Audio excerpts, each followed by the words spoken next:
Então, pessoal, vamos lá. Vamos falar um pouquinho sobre a injúria renal aguda e suas complicações, tá? Então, por que que a injúria renal é tão importante, né? Ela acomete cerca de 5% dos pacientes hospitalizados, mas podendo chegar a quase 50% dos pacientes críticos em terapia intensiva. E qual é a maior dificuldade? É justamente a definição, né? Se a gente for olhar, por definição, a gente tem aqui definições de flutuação da creatinina, algumas escalas e índices, né?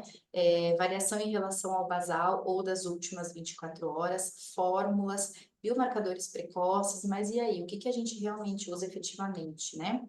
Se for olhar, a gente tem aqui uma queda abrupta da taxa de filtração glomerular, tá? Num paciente crítico, né? Então, assim, teve uma injúria, uma queda abrupta ali em horas, né? E o que que acontece na creatinina, se a gente for olhar aqui embaixo? A creatinina nem começou a subir ainda, né? Ela é muito tardia. Se a gente for olhar aqui, quando a creatinina estiver no pico dela, a gente já está, inclusive, melhorando a taxa de filtração glomerular. Eu estou recuperando essa disfunção renal. E aonde que está aqui? Né? Eu ainda estou com a creatinina em ascensão ou em platô. Então, mostrando que ela é muito tardia para diagnosticar uma injúria renal aguda, né? Então, esse slide é muito legal porque diz que, como se fosse comparativamente, eu olhar a creatinina sérica para diagnosticar uma injúria renal aguda, eu estou como se estivesse olhando um infarto, esperando 3 dias para eu tratar um infarto já diagnosticado, né? E aí os estudos tentando buscar quais marcadores mais precoces teriam para a gente identificar mais cedo do que a alteração de creatinina, essa injúria renal quando ela é aguda, né? Esse estudo é muito bacana porque ele mostrou ali que em pacientes com alteração de diurese, eles eram identificados muito mais precocemente quando eles estavam ainda ali no risco e na injúria, muito antes da falência renal, que é propriamente quando tem alteração da taxa de filtração glomerular. E que também uma oligúria chamada moderada, que nem é tão importante, uma diurese tão arrastada, ela gera um fator preditivo isolado importante de mortalidade, né? E por que essa busca, né? Se a gente for olhar aqui toda uma evolução de um rim normal, um rim que tem um risco aumentado, um rim que já está sob dano, um rim que está com queda de taxa de filtração glomerular, eu tenho os marcadores aqui, ó. Quando eu tenho até queda de taxa de filtração glomerular e alteração de creatinina, mas eu já tenho lesão renal, né? Aonde que eu queria estar? Eu queria estar daqui para cá, né? Principalmente nesses dois casos aqui, onde eu já estou identificando precocemente o rim que está sob risco e o rim que está sob dano. Por quê? Aqui são lesões potencialmente irreversíveis, né? Nossos critérios de diagnóstico onde estão, nossos estadios e nossas estratégias de tratamento, então elas são muito tardias, né? Então, vocês viram ali no RIFLE, né, que foi uma tentativa ali da gente identificar, né? Então, quais seriam essas possibilidades aqui, né, de eu classificar uma precocemente, né? Então, aqui ele definiu como uma IRA, como uma perda abrupta, ou seja, de 1 a 7 dias, e sustentada, que dura mais de 24 horas, de função renal, seja por flutuação de creatinina, seja por aumento em relação à linha de base, ou por queda de débito urinário, e ali classificando em risco, injúria, falência, perda ou doença renal em estadio final, que seria daí já aquele paciente caminhando para cronicidade, né? Quais são os problemas identificados, né? O paciente, por exemplo, com uma creatinina basal desconhecida, né? Como que eu vou classificar? Se eu não sei qual basal, como eu sei que está um ponto e meio acima ou mais 25% acima, né? Aquele paciente que tinha doença renal crônica prévia, então eu não sei classificar esses pacientes, né?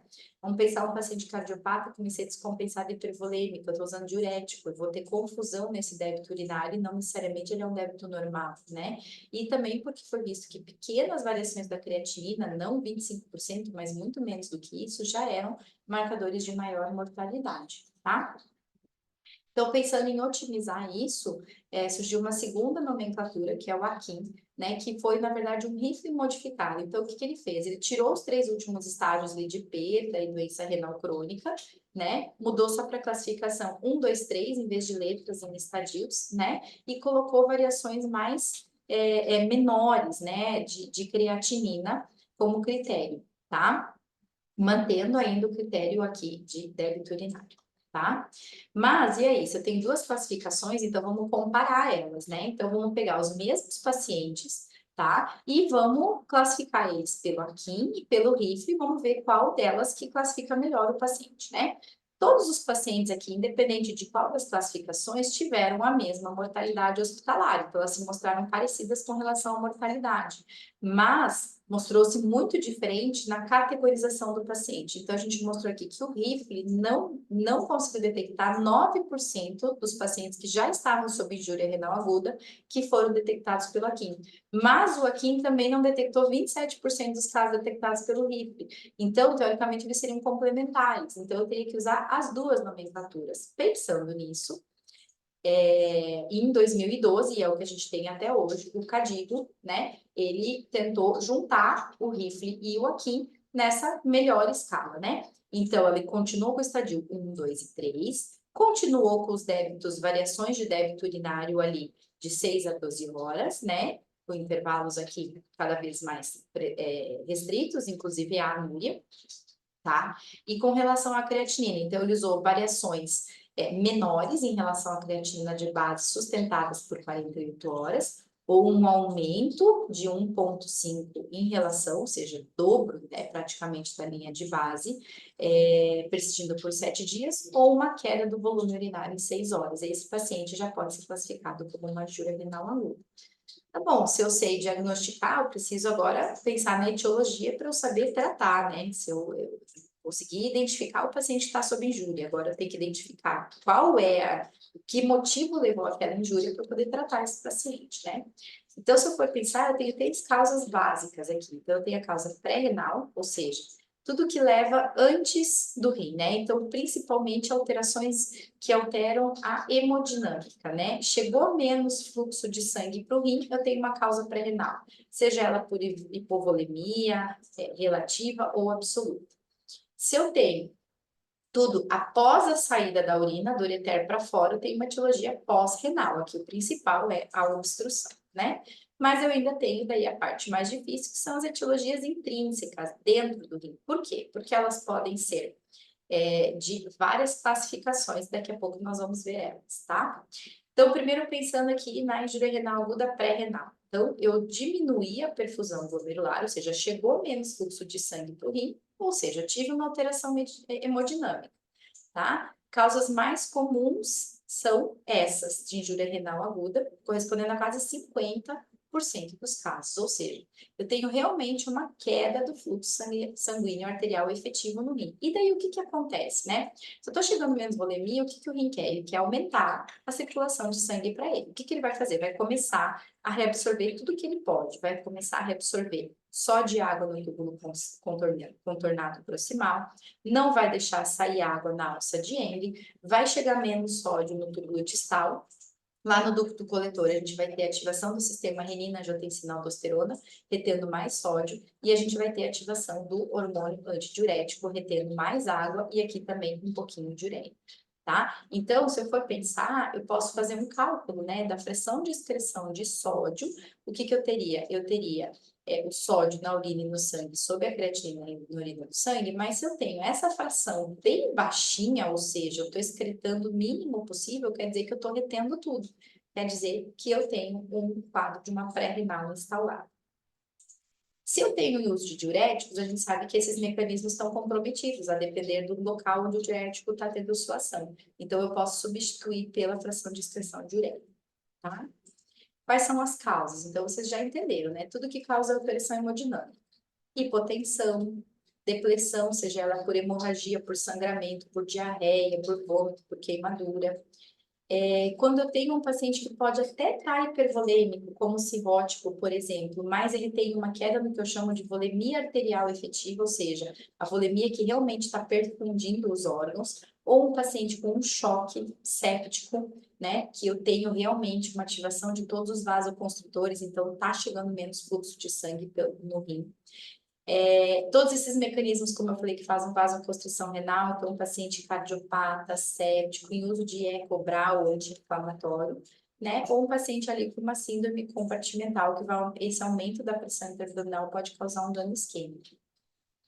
Se eu sei como é aqui a causa, o que eu tenho que tratar? Eu tenho que reverter o que está causando, né? Então, por exemplo, se eu estou hipotenso, ou tenho um sangramento, eu vou fazer uma reposição hídrica e hemoderivados, né? Se eu tenho paciente chocado, cirrótico, eu vou fazer otimização do tratamento da cirrose, né? Um paciente com IC descompensada, eu vou otimizar a insuficiência cardíaca, né? E se eu tenho um paciente com uma síndrome compartimental, eu vou fazer descompressão.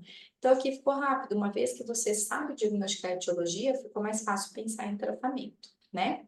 Então, pré-renal, que era a mais comum e a mais fácil, já foi.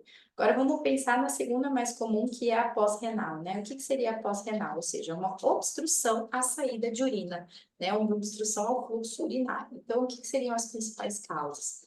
Os cálculos, algum trauma que forme coágulo, tumores, hiperplasia prostática benigna, coágulos em via urinária, né? E qual seria o tratamento? Então, eu vou desobstruir, eu vou restabelecer o fluxo urinário. Pronto, eu identifiquei e eu tratei, tá?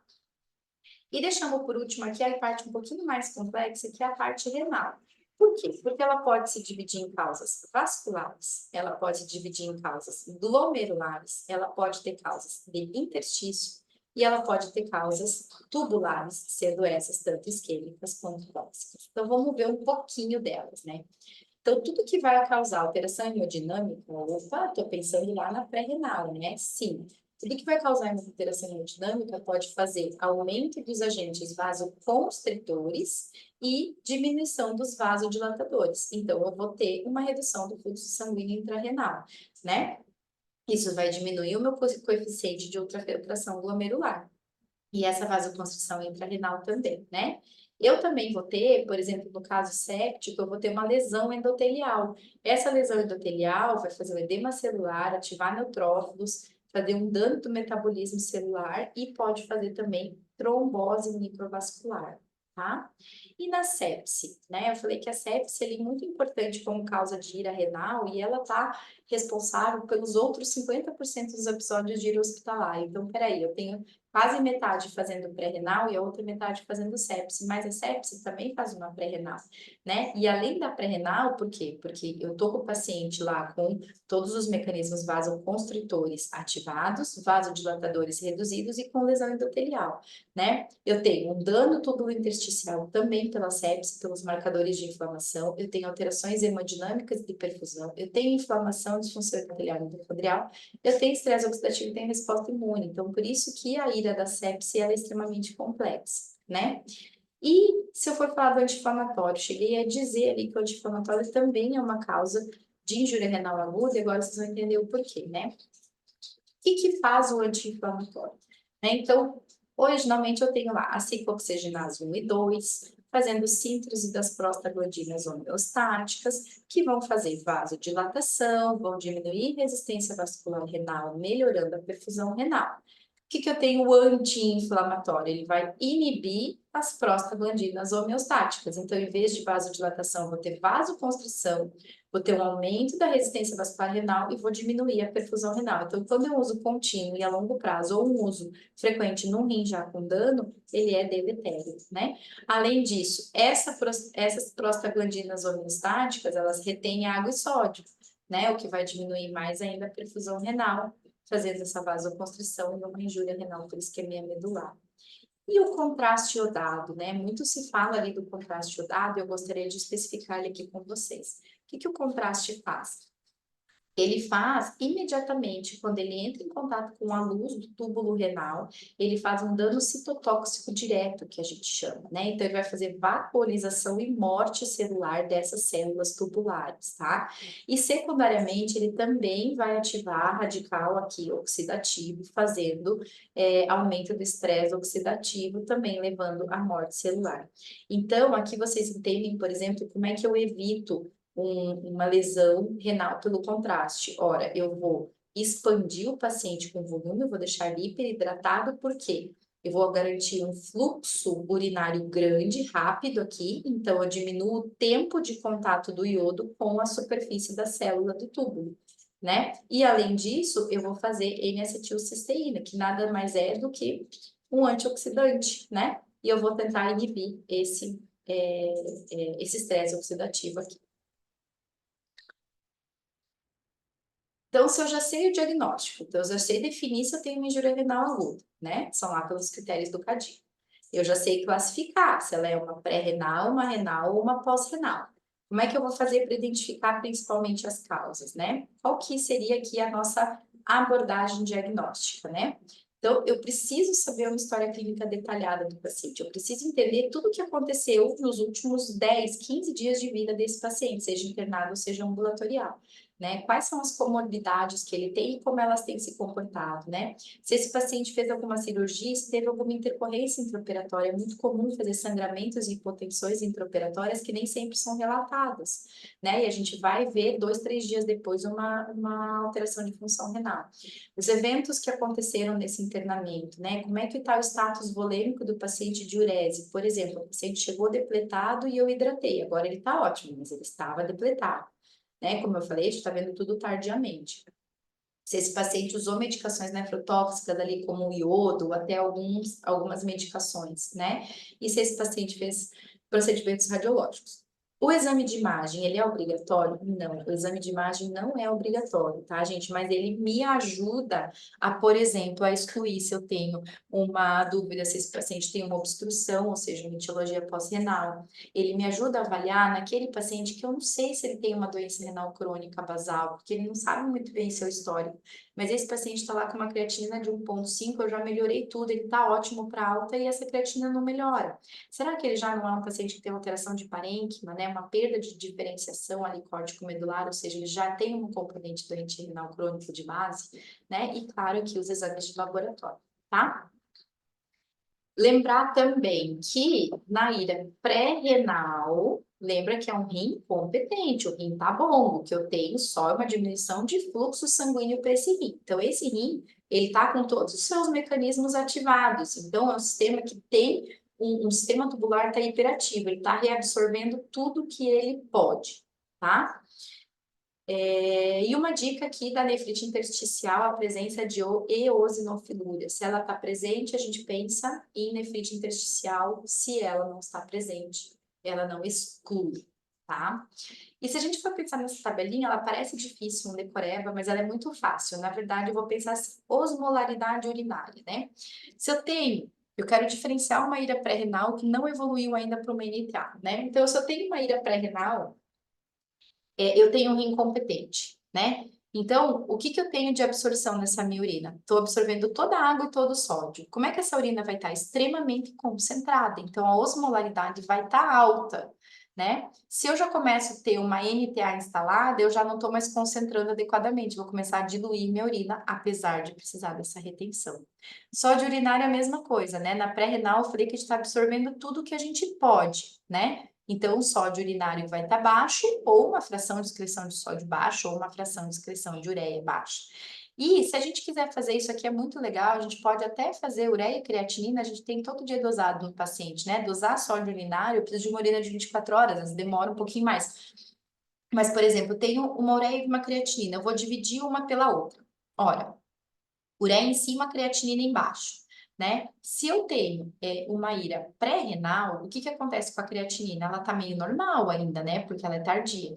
Mas a minha ureia já tá subindo, porque lembra que ela é ativada e absorvida junto com o sódio lá no ducto coletor quando eu tenho uma pré-renal? Então a minha ureia tá subindo e minha creatinina tá normal. Se a parte da parte de cima tá maior do que a de baixo, né? O nominador maior que o denominador, eu vou ter uma relação alta, vou ter uma relação maior do que 40:1.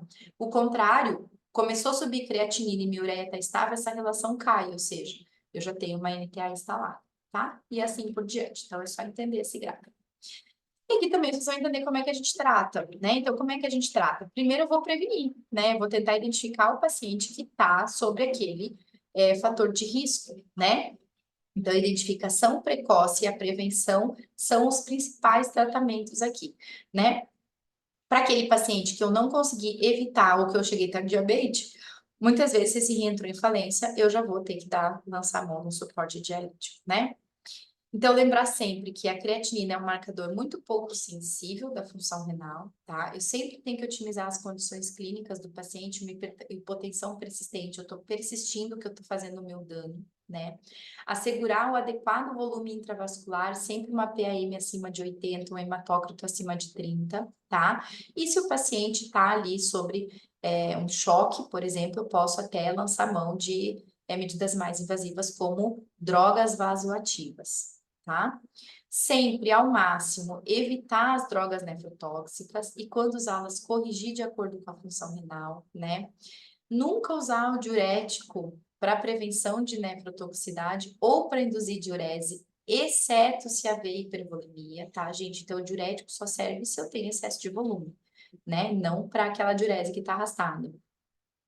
Evitar a hiperidratação também. Hiperidratação é deletéria para o paciente, né? Então, eu tenho que pesar diariamente esse paciente. E também lembrar que o paciente que está com injúria renal aguda, ele está com outros motivos que estão levando ele até essa injúria renal aguda. Então, o paciente que está hipercatabólico, ele está desnutrindo, ele tem uma perda maior do que 300 gramas por dia. Então, é importantíssimo a gente nutrir esse paciente, tá? E quando que seria aquele paciente que está em falência renal e que eu tenho que fazer uma diálise de urgência, né? Então, lembrar aqui, os pilares, acidose metabólica, hipercalemia e hipervolemia, quando elas são graves e refratárias. Grave quanto? Não interessa muito, tá? Mas eu tenho uma acidose metabólica, eu tenho uma hipercalemia fazendo alteração de eletro, né? Eu tenho uma hipervolemia no paciente e que está refratária às medidas clínicas. Então, eu botei diurético, não respondeu, botei medidas clínicas, não baixou o potássio, corrigi lá a parte ventilatória, não melhorou a acidose do paciente. Eu tenho um paciente refratário. Esse paciente é um candidato a diálise de urgência. Então, eu sempre vou fazer medidas clínicas aqui, tá? Aquele paciente tem uma síndrome urêmica franca. Quanto? Não é por valor de ureia, é uma ureia alterada com presença de uma pericardite ou uma cefalopatia urêmica, tá? Ou um paciente que pode ter até uma função renal, mas ele está intoxicado por substâncias dialisáveis, e as principais aqui, o metanol, etileno-glicol e o salicilato. Então, como eu disse, indicações absolutas, né? Uma hipercalemia refratária, em geral um potássio persistente maior do que 6,5, que vai causar alteração de eletro. Uma acidose metabólica refratária, ou seja, um pH menor do que 7,2, que não corrigiu com as medidas clínicas. Né? Um edema agudo de pulmão que não responde a diuréticos, né? Sintomas ou complicações da uremia, como eu falei ali atrás, e uma intoxicação por uma droga dialisável. Quando as indicações são relativas, né? Naquele paciente que eu tenho uma disfunção múltipla de órgãos, mas ele ainda está hipervolêmico e anúrico, mas, cara, eu tenho uma disfunção múltipla de órgãos. Essa diálise vai mudar alguma coisa nesse momento? Não vai mudar em nada o prognóstico do paciente, não tem por que eu expor ele a esse tipo de terapia, né? Aquele paciente que tem baixa reserva fisiológica, ou seja, ele precisa, ele tem a indicação, mas o risco de eu instabilizar ele é muito maior do que o benefício, né? Aquele paciente que precisa de um clearance precoce de solutos, então não me interessa quanto que está a função renal, né? Eu vou tentar reverter o que pode estar causando, por exemplo, uma CPK muito alta, né? Uma lise tumoral, onde tem uma hipercalcemia. E aquele paciente que tem uma severidade de doença de base, tá? Então, sempre a gente tem que pensar aqui nas contraindicações. Aquele paciente que tem um prognóstico reservado, ou seja, que seja de uma terapia fútil, que não vai trazer benefício ao paciente e não vai mudar o prognóstico mais do paciente, tá?